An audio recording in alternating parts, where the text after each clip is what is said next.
50 Shades of Grey and all of them sad. He owns rats that he keeps in his dorm room. He named them various candies, aka butterscotch and Oreo. He plays double bass and cello, so you might call him the Music Man. And he was my overnight host when I visited, and he made me sleep on Andrine's floor. Yeah, but introducing the one, the only Julian Pacheco! Hey guys, let's give a shout out to Jay, because he's doing an awesome job. He's the real star of the show. So, I did Last Comic Standing last year, and sometimes I'll see people around campus that I saw in the audience, and I'll think, oh my god, that person saw me talking about masturbating on stage. Wait, hold on, that didn't sound right. Let me fix that, okay. I was on stage talking about masturbating, it wasn't, yeah, okay. So on a similar topic, a favorite slash obsession of many males, and as I recently found out, females as well, is penis size. So I recently found a chart that has every dick size average from every country in the world. Really interesting. So the US average is 5.1 inches. The Canadian average is 5.5 inches. The Mexican average is 5.9 inches. So I guess you could say the US is kind of a small dick sandwich. And if you aren't laughing at that, you're either A, a white male from the US, or B, a girl sitting next to a white male from the US and saying, no, it's big, I promise. I'll bet I can guess the two questions running through your mind right now. Who has the biggest schlong? That would be the Congo at a whopping 7.1 inches average.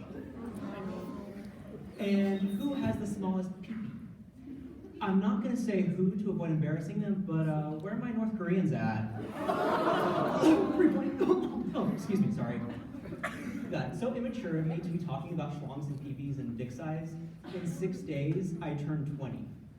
It was really crazy for me to think about because, okay, this is going to sound morbid, but I don't mean it to sound morbid. I didn't think about making it to 20. Sorry, that sounds morbid. It doesn't mean to. What I mean by that is, I'm the kind of person who shouldn't be an adult. I will give you 3 reasons why. I am terrible at making decisions. Exhibit A, do I eat a dozen donuts for dinner? Yes. I actually currently have an empty donut box in my room. Yeah. And then, do I play Super Smash Bros. Ultimate? Do I play Mario Kart, Rocket League, or actually write a paper that's due tomorrow? I'll have to think about that. And a biggie is, what classes do I take? I mean, I shouldn't have this big responsibility in my tiny little hands. I mean, this is my adult future we're talking about. I mean, I can barely decide what earring to wear every day. I mean, I'll be like, yeah, I'll wear that one. Oh, crap, no, I wore that one last week. Everyone's gonna judge me.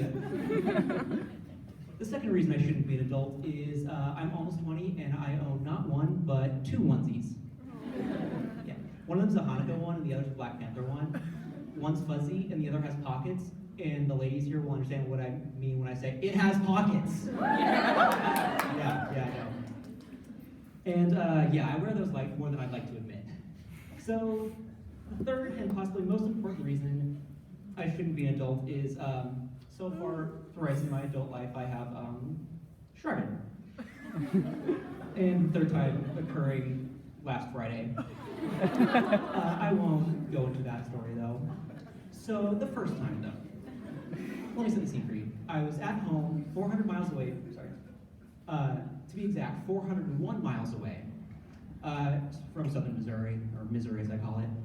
So it's the day I'm moving into Augie. My mom and I are desperately trying to pack up the car, get our pets ready to stay at home, the whole shebang. So, standing there, and I did what I typically do in front of my mother. I farted. A little bit harder than anticipated. I gas brought a friend. Solid, but not that solid, unfortunately. So naturally, I dash to the bathroom, and Mom comes to the door, and her comment is, gosh, the lengths you go to get out of a couple simple tasks. And if that doesn't describe my relationship with my mother, I don't know what does. So speaking of bathroom incidents, so again, I'll set the scene for you. This happened about a month ago. I was in the downstairs bathroom in Bergendorf, the music building, for those of you who don't know. So it's a Friday, about 5 p.m. I'm at the urinal doing what you typically do at a urinal, and I Now, for those of you who don't know, this is not a typical place to be tapped on the shoulder. I guess it would have been weirder if I'd been in the stall, but still, I mean, being touched in a bathroom. Yeah. Anyways, so I kind of do a little half to see who it is, and it's a middle-aged bald guy who I've never seen before, and I haven't seen since. So, I figure, okay, he mistook me for someone else. I turn back to task at hand, pun intended, and figure, okay, he's gonna leave. He'll realize his mistake, but then he taps me again, a little bit harder this time. So then I quickly zip up, turn to see what this mute weirdo wanted, and he wordlessly takes his tapping finger and points to something on his phone. And I look, it's for some art show thing. I didn't know what it was, so I pleaded ignorance, threw some water in my hands, and got the hell out of there. I haven't been back there since, so for all I know, he's still there. So, like 23% of college students, I'm on medication for anxiety and depression. If you laughed at that, you're an asshole. So I started the medication for depression this last fall, and it was a really good decision for me, except for the fact that there were side effects. The main one was I had trouble sleeping. And so my doctor put me on sleeping medication. The only problem with that was there was a side effect with that too, and I'm sure you can guess it. Anal leakage. No, I'm kidding.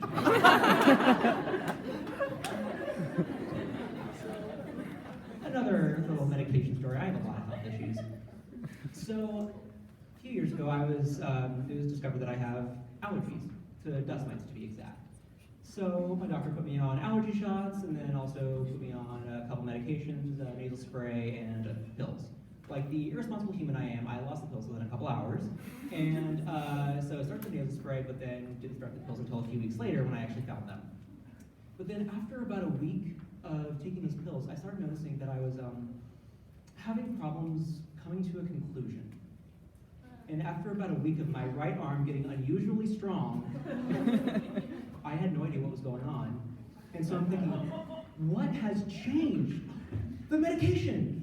So I look up the side effects for that medication. Sure enough, right under anal leakage, true story, was trouble ejaculating.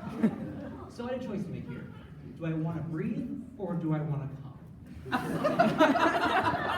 Now, I'll leave that up to your interpretation to decide which I did, but yeah. Does anyone else having trouble breathing here? So, yet another health issue that I face. This one isn't as funny, but don't worry, I'll get to the funny part. I get these things called abscesses. So basically, they start out looking like little zits, and then they get worse and worse and worse, and then they start leaking blood and pus. I know, hilarious. So the first one I got was last fall, last fall, not like this last fall, but a year ago from this last fall, like fall of 2017. That makes sense? Yeah. Okay, just gotta make sure. So, I didn't know what was happening. I had this thing on my side, and I'd never had it before. So then, I was putting Band-Aids on it, Neosporin and all that. And then finally, when it started leaking, I freaked out, and of course went to the ER. So the doctor took a look at it, and he said, yeah, you got an abscess. They told me what they were gonna do. So they gave me morphine, and then they were going to hook it with a big needle and drain it. The only issue was the morphine had no effect on me. How many people have tattoos here? Awesome. I do too, obviously. So I hadn't done any of my tattoos at that point, and the nurse said, yeah, this is gonna hurt a lot worse than a tattoo. It did. So since then, this year, I've had a total of 10 of those abscesses. All on my left side. I had a couple in my armpit, a bunch on just on my side, but then the last one I had was directly on my left butt cheek. I think it was my favorite one, it's the most fun. So, oh, by the way, I have a scar if anyone wants to see it. So, I went to the ER again, and luckily they didn't have to stick a finger up there. So I'm in the ER, and the nurse is, kind of poking and prodding, and it's pretty uncomfortable because, A, my butt's out, B, there's a stranger poking my butt, and C, well, it's painful. So, I'm trying to make small talk to, alleviate some of the, uncomfortableness. So I asked him, so how long have you been a nurse for? And he says, oh, today's my first day. Gosh, I felt so bad for that guy. It was his first day, and he had to see my hairy ass. So, it's thanks to my mom that I've had such a great college experience. I mean, she loves me so much that she sent me to a college 8 hours away from her. I mean, if that isn't true motherly love, I don't know what is. So I don't know if they did this for other classes or not, but at least for the current sophomore class, during Welcome Week, the parents had to write notes for their students that would be given to them later in the year. So at a meeting with my peer mentor, she handed me an envelope and told me what it was, and I felt my cold heart warm a little bit.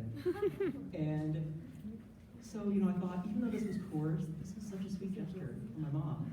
So as I'm tearing up a little bit, I opened the envelope to see what wise, loving words my mom had given me. And her response, or her comment is, I hope you no longer go to such extreme lengths to get out of a couple simple tasks. Thank you very much.